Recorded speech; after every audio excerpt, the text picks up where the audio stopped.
Today we're going to show you how to replace a roller assembly on a screen door. So this is a little roller on the bottom of a screen door. See, they're all getting all chunky and old, and what do we got in here? Some spider webs and stuff like that.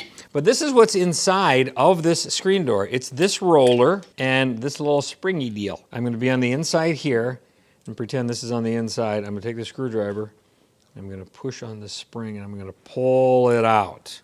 At the same time, grabbing it with a vice grip. Make sure this set screw is, all the way out. So here we go, behind.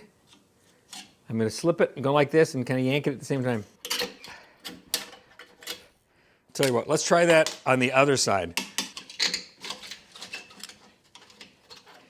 And then pull it out of there. That seems to be the only way to get these things out of here. See, I was pushing right there on that and pulling it out. So then we'll clean it up here with some WD-40. This is the screw from the old one. So this screw is going to be screwed in and it's going to go through this hole and create the tension on the roller when you adjust it, when you get it back on its track. We'll want to put this in just a little bit. So now I'm just going to take it and I'm going to hook it in like this and we'll shove it back like that. So it's going to go in like this.